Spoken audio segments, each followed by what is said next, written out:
My name is Udwa Kudofia. I'm the Executive Director and founder of Women in Mediation Network, WIMNET.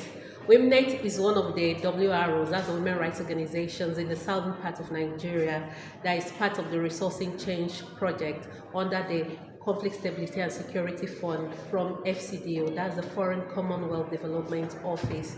So for today, we're having a peer learning event, and it's so crucial because today also marks the beginning of the 16 days of activism. So all the all the NGOs in the southern part of Nigeria on this project decided to gather here in Enugu to share their experience and their learning curves, such that we'll be able to use it as part of our advocacy tool to amplify our voices and push more for the rights of women and girls.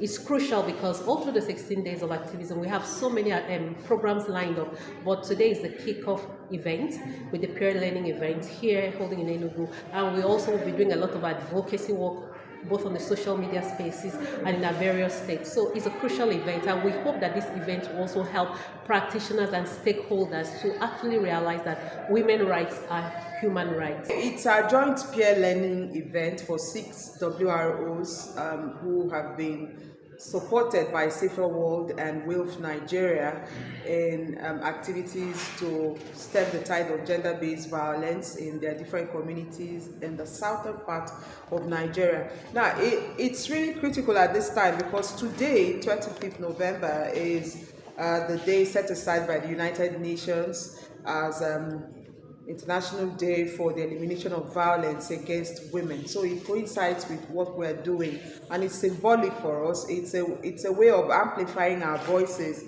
to say that any form of gender-based violence should not be tolerated in our communities at all, in any form or any shape. It has eaten deep into the way we live. It's beyond issues of rape. Gender-based violence is beyond the issues of teenage marriage or forced marriage. It's about creating safe spaces wherever we find ourselves. When spaces are not safe for people to be themselves, then violence is at work there. So it's actually endemic in every part of our daily life, and that's why it's more like a vicious circle of what happens. For instance, most of us work within the school communities. You find a situation where someone is a school functionary, and all he does by being a school functionary is to hold the cane and make sure he disciplines other people, So that mentality of once I'm the one in charge, I have to discipline every other person, just runs round. They are all different kinds of gender-based violence. That's why a boss that is male could say, I won't pay you, or if you don't sleep with me, you won't work in this organization. That's why a woman could be told, if you must work here, then for 3 years you should not get pregnant. They are all forms of gender-based violence, and they've eaten deep into the fabrics of who we are as a people. And it's time for us to begin to sanitize the spaces that we dwell in, so that people can have empathy for others, have self-respect. The fact that you pay my salary doesn't mean that I have turned to your slave.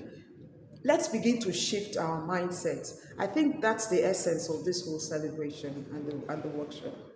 My name is Adeshu Yalaba Adeola. Okay. I'm the Director of Finance and Program Coordinator of Global Women for Quality and Sustainable Development Initiative, GWSD in Edo State. No, that as the something cut across, also as women face violence, also men are also facing violence. Why is so much global attention on women? The reason being that is women are so vulnerable. That's the reason that we pay more attention to women. We also pay attention to men, but more at women because they are so violent and they are so vulnerable.